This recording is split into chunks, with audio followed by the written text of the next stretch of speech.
धर्मी खजूर की तरह फलता फूलता है।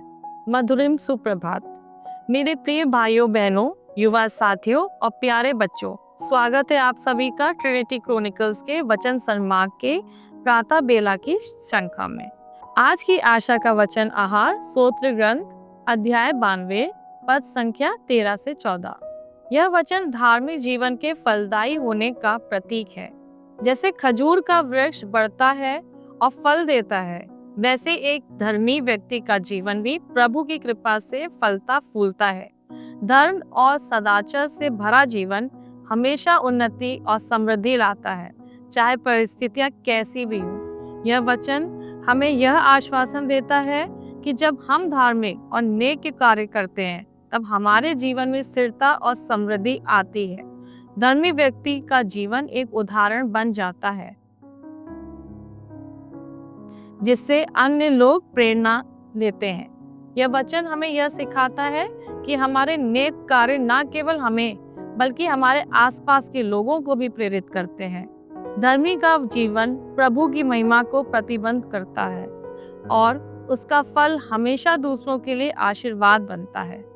यूहन्ना अध्याय 15 पद संख्या 5 में प्रभु यीशु कहते हैं कि यह मुख्य दाखलता है और हम इसकी डालियां हैं।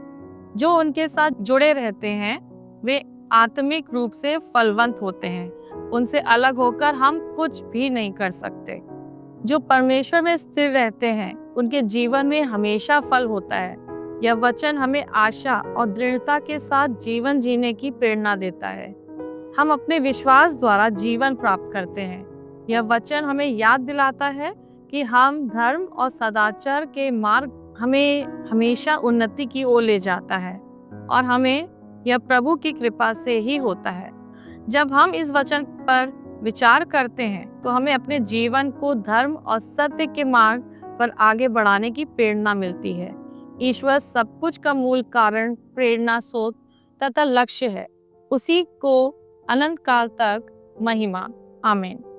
हम परिपूर्ण विश्वास के साथ ईश्वर के पास चले। हम लोगों का प्रेम निष्कपट हो। हम बुराई से घृणा करें तथा भलाई से प्रेम करें।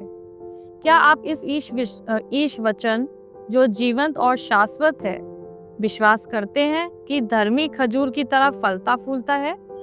मेरे प्रिय बंधुओं, इसी आशा के साथ आज हम अपने दैनिक जीवन में इस वचन को आत्मसात करते, जिससे इसका प्रतिफल हमारे परिवार और प्रियजनों को भी प्राप्त हो।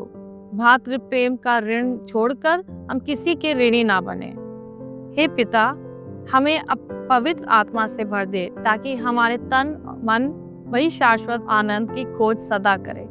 अगर हमारा यह संदेश आपको अच्छा लगा और आपके दिल को छू लिया हो तो निवेदन करते हैं कि आप अपने प्रियजनों और अन्य डिजिटल प्लेटफॉर्म पर इसको शेयर करना ना भूलें।